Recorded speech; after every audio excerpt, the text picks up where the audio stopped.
The Sex and the City film. It feels very just like your classic Hollywood rom-com drama. But what do we think about the proposal? Everything has become so performative. I don't think Carrie's that materialistic really as a person.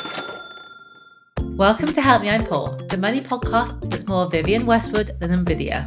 I'm Ellie. And I'm Claire, and each week we discuss how money shows up in some of our favourite pop culture, from the classic to the nostalgic to the contemporary. And this week we are talking about The Sex and the City film. And we're actually talking about the first film. Yes, when we're actually just going to pretend that the second film doesn't exist. I don't think there's much of substance to talk about there. I don't think we're going to get any complaints, to be honest, about this either. I don't think anyone wants to acknowledge its existence, do they? No. I actually saw a clip from it on TikTok the other day. It was the thing about Carrie and Big having like 2 days a week off from their marriage. And I was like, I have completely blanked that out. Yeah. But I don't want to talk about it. It's not worth taking up our brain space or your listening ear space with that. But we're going to talk about the OG film. Yeah. And I mean, there are some really interesting themes for us to dive into. But I do think that the first thing that I noticed rewatching this, and I'd be interested to know your take, is that it just felt a bit rubbish.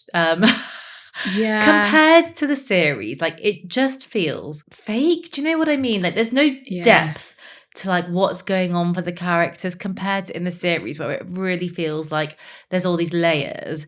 It's very shiny, polished Hollywood. I was going to say it is all quite superficial. They've sifted out all of the grit of the original series, haven't they?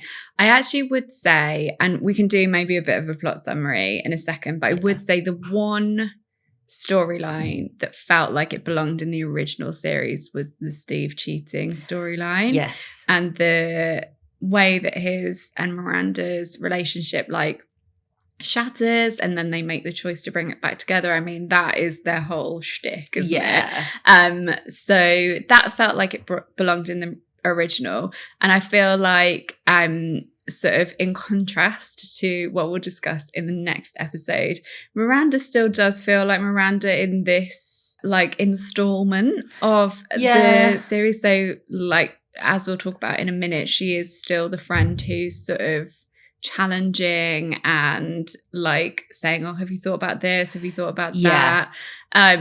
So yeah, like I do think there are some grains of what we loved there. Yes. And I think that's why this film is not quite as hated as everything that came after it. But you're right, they've really smoothed off all of the edges. There is drama, which actually there isn't much of later on, but it feels very just like your classic Hollywood, like rom-com drama.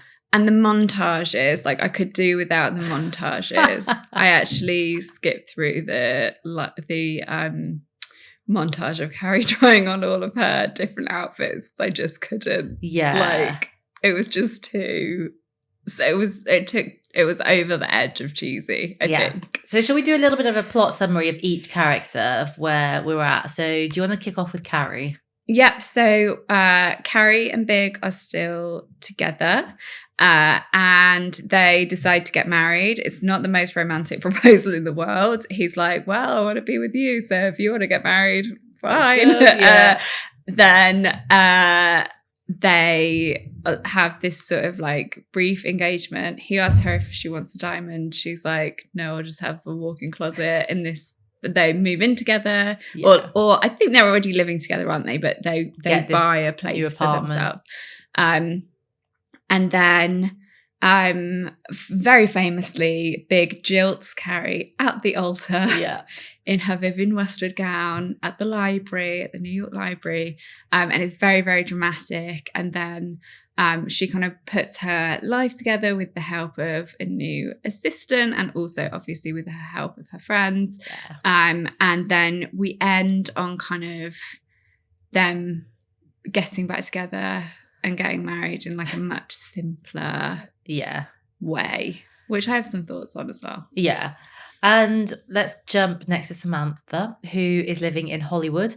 So she's in Hollywood with Smith. I find this whole kind of living in Hollywood dynamic quite weird, because obviously like she has to keep coming back to New York to be part of obviously the friendships, but also part of the film. We do see these like clips of her like in her kind of beachside apartment, and she becomes fixated with her neighbor, who is always she becomes a peeping Tom. He's like always naked, having sex everywhere with all of these women, and she's just there, and she's getting a bit like worn down by I guess just like being in a relationship for a long time, and like she feels a bit like, where's the old Samantha? And I think it's Smith's like filming schedule as well. And like he's having to go to bed early. Like he's getting home really late. Like we see the Valentine's where she's like put all the sushi on her, and she's like waiting for him, and he's late coming home, and then she gets up and there's just all the sushi flopping everywhere. Such a weird choice. Yeah, so weird.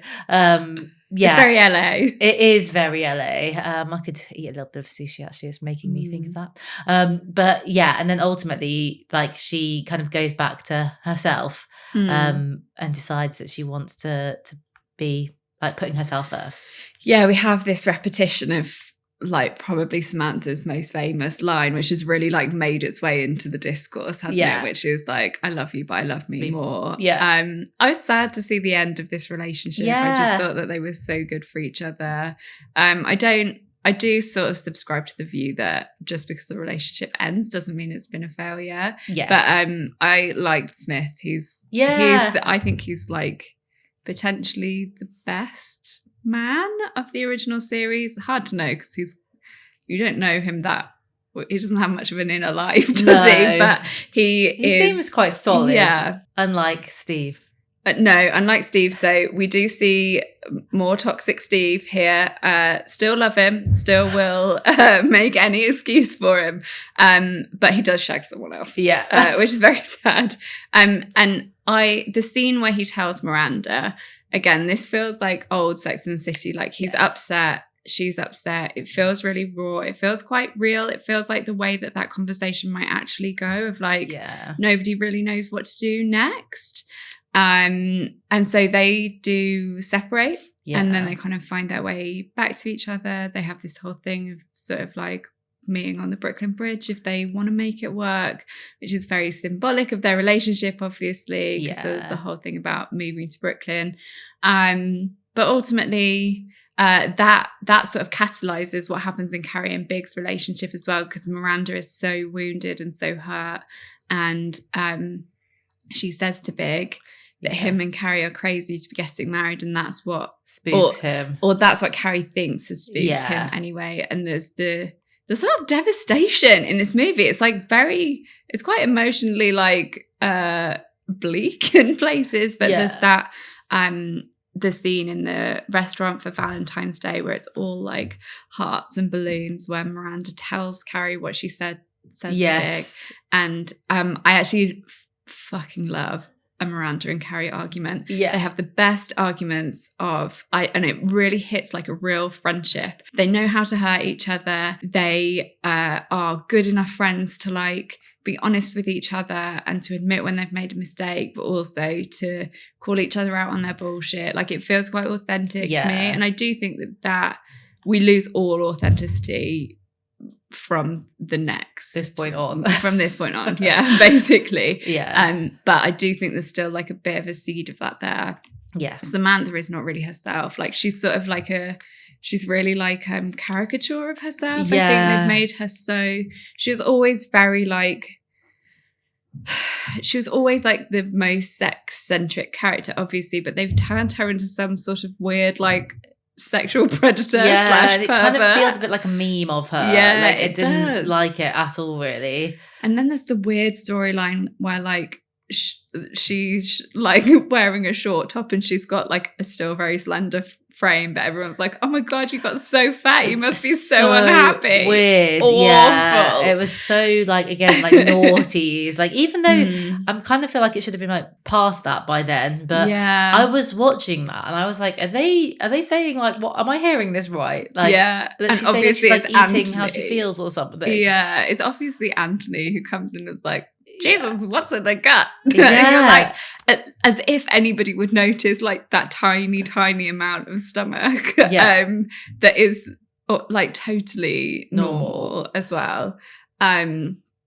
But yeah, so weird things going on with Samantha. And then I guess Charlotte, I feel like Charlotte's a bit, again, like on the fringes in this. Like I don't really feel like she has that much that she adds, really. Like obviously, you know, they've got, what's the kid's name? Lily, that's it. Obviously, like she's got Lily, and so we see her kind of bobbing around, like, and then she falls pregnant naturally, which is lovely, but it doesn't really feel like there's that much else that she kind of brings. She's quite happy, you know, her marriage is going well. I don't know, I don't think, like, I kind of feel like I forgot she was there. Okay, just a quick pause for a word from our sponsor, eToro. You know how in Sex and the City, the girls could talk about literally anything? Sex, breakups, babies, body hair, nothing was off limits. They even talked about money sometimes, but weirdly not really investing or growing their wealth. Like, why were they talking about their date's net worth, but never their own? That's why we love eToro's Loud Investing initiative. It's about making investing a normal part of the group chat. Not just a thing that men talk about while they're at golf. We want money conversations to feel like brunch with your best mate. Honest, fun, maybe a little bit chaotic, but super helpful and real. Exactly.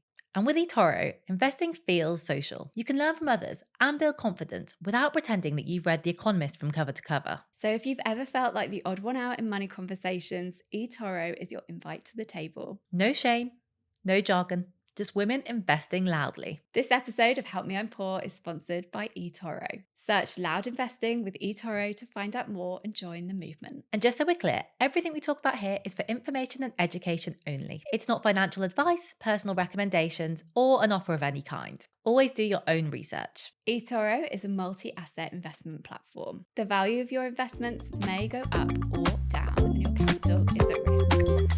I think because Charlotte has the most settled, happy ending, and they obviously don't want to mess with her and Harry for whatever reason. I suppose she has already gone through the whole unhappy marriage and divorce thing. But this is a theme that continues on for Charlotte, is that she doesn't have very much to do. They sort of give her like small, ridiculous storylines. She becomes kind of the comic relief. And she does in this film as well, because her incident in Mexico is what makes Carrie smile for the first time after this like devastating event of being left at the altar. But from that point on, they really seem to have run with the fact that Charlotte has to be comic relief when she's not. In the original series, she's like not at all. No, exactly. She isn't like doing a load of slapstick. Like she's a serious, real person. That's kind of what this felt like a little bit there. That scene was a bit like, it's like Bridesmaids, isn't it? But it's like the wrong genre. Oh yeah, 100%. Like, yeah, it does feel like it's from the wrong film, but it does serve a purpose of kind of sort of like getting Carrie reinvigorates Carrie a little bit. But yeah, I suppose we've kind of covered off where everybody is. Let's talk about what happens with Carrie and Big and the whole wedding fiasco. We open with they're looking around like a horrible flat, and then they're taken up to the penthouse. And she's like, "Can we afford this?" And he just goes, I've got it. And they do talk about it afterwards. She's like, it was like, I've got it. Like it was like the check at a restaurant. I mean, first of all, why were they even looking around the crappy apartment when he could clearly afford the penthouse? Like, why are we pretending that we have no money? So the pretense there is that they love that building because it's on Fifth Avenue, and they're looking at what's available, and they don't know that the penthouse is available yet. But it does feel like, why would they be looking at something really like not that nice at first when they could afford something much insane better. But it's again this theme of like Carrie being quite and in her own right, you know, we see that she's now written 3 books. She's doing pretty well. She's well established as an author. But she is still like putting all of her financial eggs into Big's basket. And you know, when the relationship falls apart, she sort of has to like retreat back to her old apartment. And this like, it does feel like it does feel like she's also kind of in mourning for the penthouse and the But don't get me wrong, massive closet. If someone turned up and like said to me, like, if you want this penthouse, I've got it, I'd probably be like, all right. Oh yeah, 100%. I'll take it. 100%. And especially if this is a man that she's known for 10 years. Yeah. They've been together for like 3-4 years by this point. He's made a commitment to her. He has made a commitment to marry her. But what do we think about the proposal? Like, it's not very romantic, is it? It's one of those things where I do actually think this maybe happens more than I think it happens, where you've been together for a really long time and it kind of becomes like something practical. Like it doesn't, I don't think it has to be unromantic, but there's not this big kind of surprise, extravagant moment because the rest of your life is kind of set up already together. Yeah. But I mean, I do think that it does feel like, given what we know Carrie is like, and again, what we will come on to talk about, like she does quite like these nice things. She quite likes things to feel luxury and a bit indulgent. Like it does feel a little bit like she might have been disappointed. Yeah, I mean, we don't get great proposals across, or like we don't get like traditional proposals, I should say, because I actually don't really mind the idea of like agreeing that you want to get married. I think you can find romance in that as well. But like across the series, so we have Charlotte says to Trey, should we get married? And he says, all righty. That's their proposal.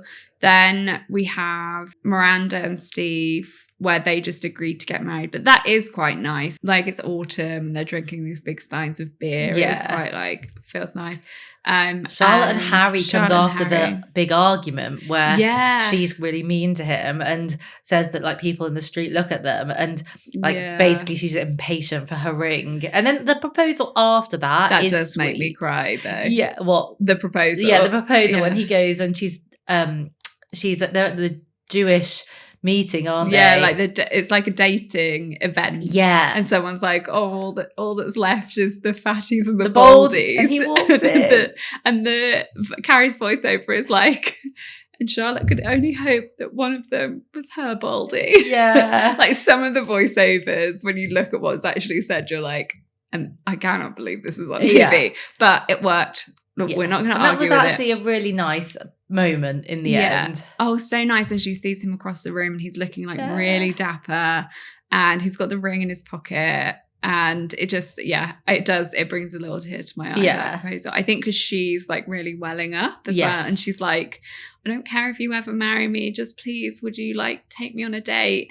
So love that proposal actually. And then this one, I don't know. I think one of the things is that I don't know if it feels like fitting for Carrie and Big's relationship necessarily, because we haven't seen much of their relationship. Like all the way back in sort of season 1, 2, we've seen what they're like together, but that's a long time ago and it was always very unequal. So I don't think we've really got to see what it's like now. Since that, But yeah, I suppose like our storyline that we have then is that Carrie gets really carried away with her wedding. Although just before we kind of get to the wedding, I do think it's just like worth mentioning. I thought it was quite noticeable how like when she tells the girls after they've had this conversation about the flat, about the penthouse apartment, like it feels like to me watching it, really doesn't want to talk about the practicalities. So like Miranda's there talking about like, are you sure this is a good idea? Like how are you going to be? Is. Like what about your rights? Like he's going to own it, all of this. And she's just excited and like it really feels like she doesn't want to deal with the practicalities. And obviously she does then later on listen. And then we go into this conversation and they decide to get married. But I got the impression that like she would have happily just gone along with it and not really had to think about like the serious stuff around it. Yeah, and I think this is like a similar theme to when she very briefly moved to Paris. It was kind of romance ahead of practicality, which to be honest, like that's my natural inclination as well. That very much resonates with me. But I think we've always got Miranda there. She's always like the voice of reason. Yeah. And I think it's actually just such an important point that she does make in this, again, despite the fact it's like a fun film. Like I have seen recently a few news stories about this. Again, like we're seeing the number of cohabiting couples that are unmarried still carry on increasing, and people just aren't aware of like the risks of that and how like insecure that can be. And I know that people are campaigning for it to change, etc., and I don't think it will realistically. But I think it's just something that's worth being really careful about. Like if you are going to buy a house together, if you are going to live in someone else's house, especially that they own and you're not married, like if something happens to them, like what situation you're going to be in, like you need to have all of the paperwork lined up. And actually, yes, it's not a good reason to get married, but getting married or having a civil partnership is a way that you can do a lot of that formality in one go, because there is more paperwork to do otherwise, and you have to go to the effort of making sure that you've kind of dotted the I's and ticked all the boxes and etc. And even more so, again, like not just if it's you living in their house, but if you've got kids, especially like if you're with a partner and you've got kids and you're unmarried and they own the house, if something happens to them, they don't have a will in place that is up to date, then you're going to be homeless with the kids. Those like, laws of intestacy are going to absolutely kick your bum. Yeah, absolutely. But also just if the relationship ends. So part of the reason why this is raised is that they've gone to this auction of a woman who has had that same situation, has been with someone for 10 years and has been like, she got back one day and he changed the lock. So she's auctioning off all of the like lavish things that he bought for her to sort of, you know, like reset her life basically. So I think, I do think that there are probably lots of people who are in the same situation as that, or as Carrie nearly gets herself into.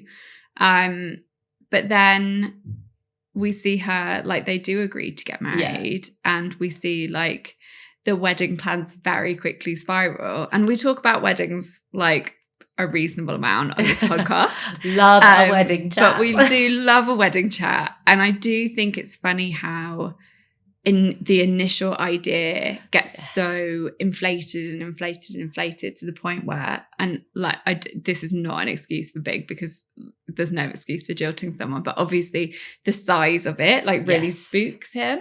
And a lot of it is peer pressure as well, because Carrie buys her no label suit from the start, and then it's actually like when she's talking to the others, like there's this pressure to upsize it, and her friends are a bit like, you're not going to wear a label. Carrie Bradshaw's not going to wear a designer to her wedding. And it actually does feel like it starts off that she's got this kind of quite low-key romantic picture, and it just other people run away with it. Yeah, and it seems like from what we see, like their relationship's quite low-key. They spend quite a lot of time just like reading in bed. She borrows his reading glasses, like all of this stuff. And it's Charlotte mostly. Yes. She's the one who puts the announcement in the paper because it's what she wanted, right? And I think one of the things with Charlotte is that she can't necessarily always see that what she wants for herself isn't what other people want for themselves. Yes. But then her editor, Enid Frick, one of my favourite side characters, who is played by Candice Bergen, and it's at her party, her house party, where Lexi Featherston falls out of the window. I'm so fucking bored I could die. Best scene ever. So good. So such like a jump scare as well. It's so unexpected. It's not it doesn't really like run with like the rest of the film. That's in season 6 actually. So it's the episode before. It's what makes Carrie decide to leave New York. Yeah. That's it.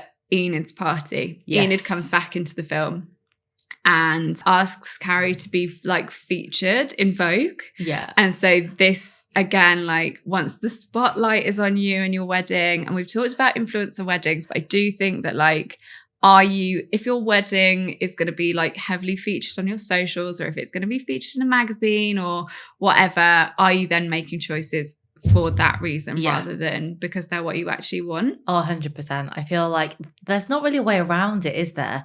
You always going to be in the back of your mind thinking like, what's this going to look like? How's this going to work as content? Like, is this going to look impressive? Like, and I don't think you can switch off from that if that's a choice that you're making. But it does make me think, and obviously this is like pre-social media days where we were doing this. So it's really about that kind of like traditional media coverage that she's doing it for. But I do think it's really kind of proliferated into like even like normal people's lives now, where because so much stuff is on social media, like so many of our life events are displayed, that everything has become so performative. Like, yeah, I feel like there are so many events which would have just been quite simple, quite low key.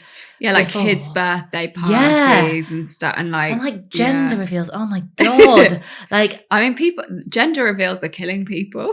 Like, they're setting wildfires in the US. Yeah, literally. And this was just not have been a thing, would it? Before there was this need to perform for an audience. Yeah. And it does make you wonder a little bit, like, have we really kind of lost the plot? Have we lost, I guess, the like authenticity or like the joy in like just spontaneous moments? You know where I always think this?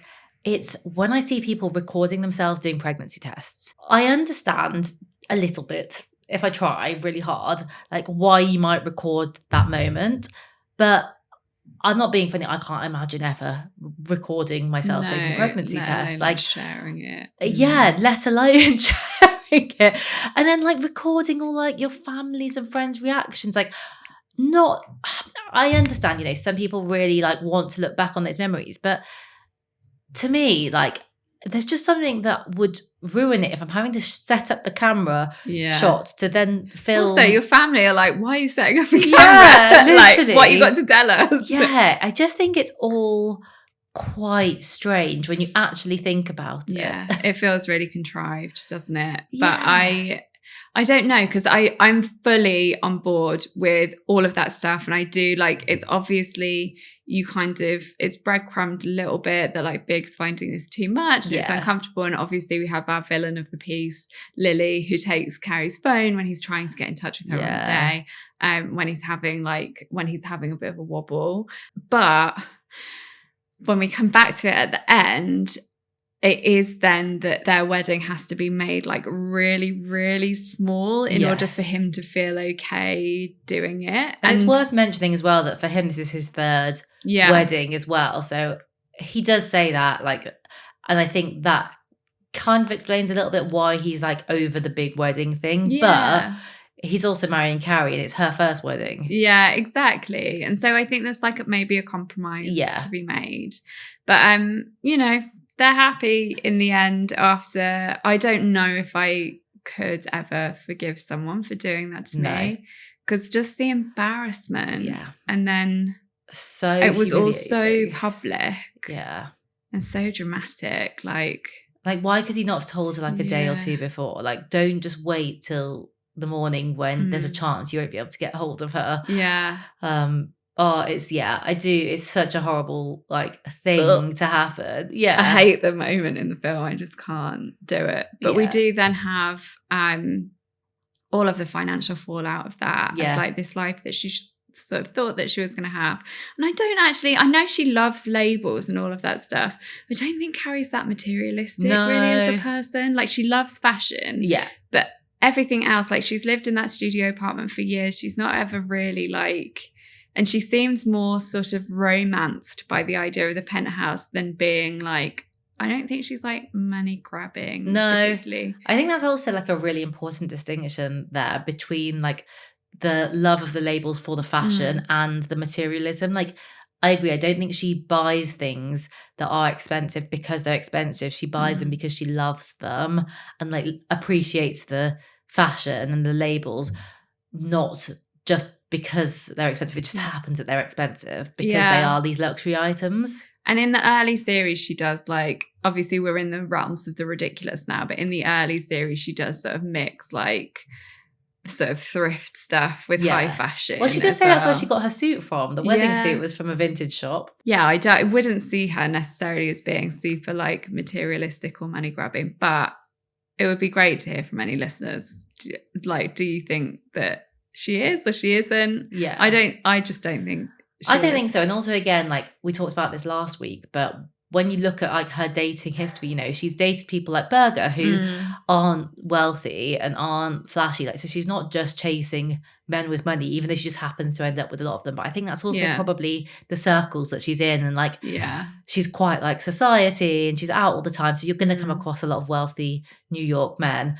I don't think that's because she's just focusing on them alone. We should probably wrap up, because one of the other themes in this is something that we're going to talk about really heavily next week, which is about kind of like when everyone's rich, does it kind of ruin the story a bit? And there are a few moments which stand out in the film, like at the auction at the start, like you said, like we've got Samantha like bidding and for $50,000, and then actually it turns out that it's Smith that bought it for over $50,000. I know, so they've just like pushed themselves. That really pissed me off. So I was like, well, either one of them could have got that ring for a lot less money. 20,000, but I mean, just even that, like from the start, we're like, okay, we're talking like everyone's not thinking about money here. Like money is not a cause for concern here at all. And there are just like moments throughout this where you're just like, okay, we're in a different universe of money.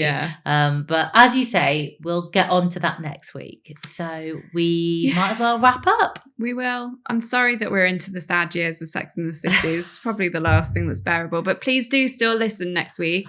Because I think even if you haven't watched And Just Like That, just listen for the crack. If you have watched it, then you just might find it quite cathartic to hear me talk about how awful it is. And we've got a lot to dive into about how And Just Like That fits into a wider theme that we're seeing in a lot of TV shows. Yeah, absolutely. We'll see you next week. Please hit follow or subscribe. It really helps us with our numbers, and we want to carry on making this for you. You can also follow us on Instagram and TikTok at Help Me On Podcast, and you can subscribe to our newsletter, which you will get every Sunday, which is also called Help Me On Paul. So we'll see you next week. Bye. Bye.